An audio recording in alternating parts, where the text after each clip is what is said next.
Muppets are back. They're not the Muppets from our childhood, though, we might remember. It all started when we began seeing Kermit sipping his tea all over Instagram and Twitter. Next was, this heartbreaking tweet from Miss Piggy and Kermit, the official statement that they broke up. There was the trailer that she tweeted for their new ABC show. Look at this.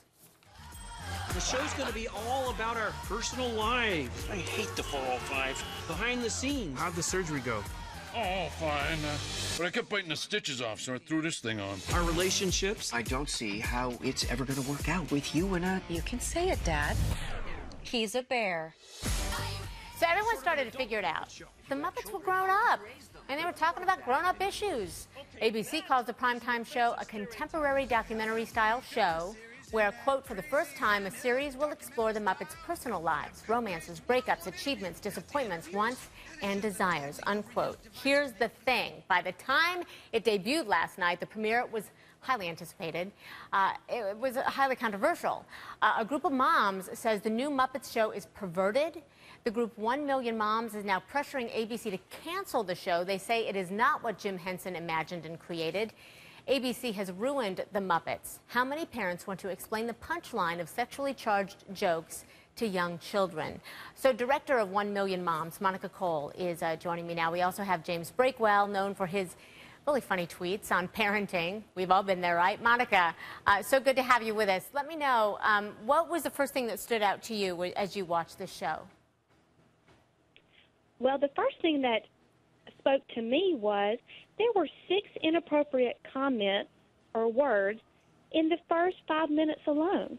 And so that's why 1millionmoms.com was warning parents that this is not the Muppets that we're used to, what we grew up with. And we just wanted to get that warning out to the parents so they wouldn't be blindsided or shocked. Let's, just so people know what we're talking about, I want to play a couple of short clips here from last night's episode. But if you want me to cancel Elizabeth Banks, then you better have a good reason. I have an excellent reason. I hate her stupid face. When your online profile says passionate bear looking for love, you get a lot of wrong responses. Denise? Well, we started dating a couple months ago.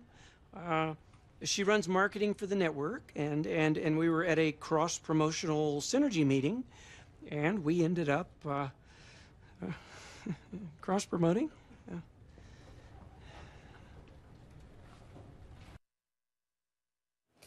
Okay, so just real quick, Monica, I get where you're coming from.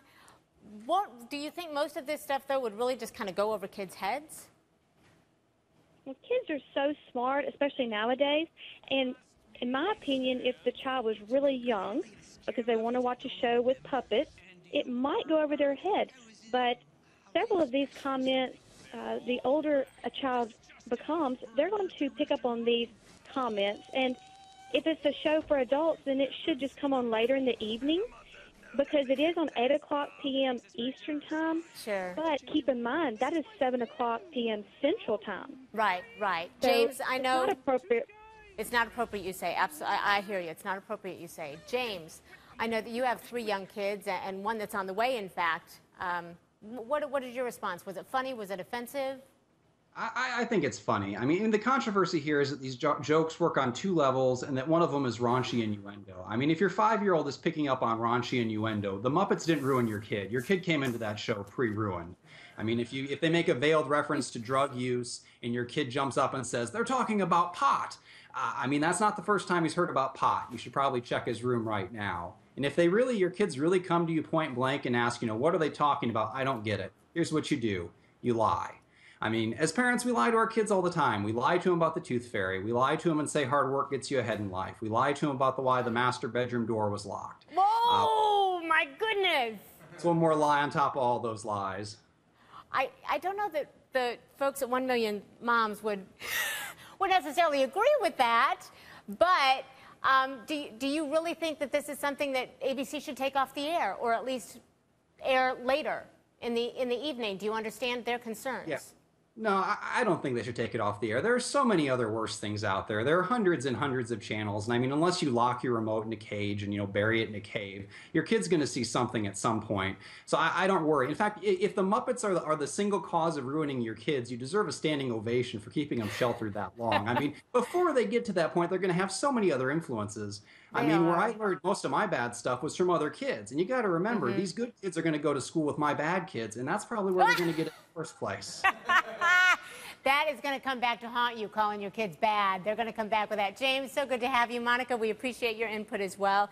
And you know what? I get it. We're all just trying to do our darndest here, our best. And it's tough. Boogity, boogity, boogity. Boogity, boogity. You do that very well. That's the Chef, right? Like, I love, Very remember well. Beaker? Can we get a Muppet made in Ollie's? I love the Muppets. And honestly, they've grown up. Cut them a break.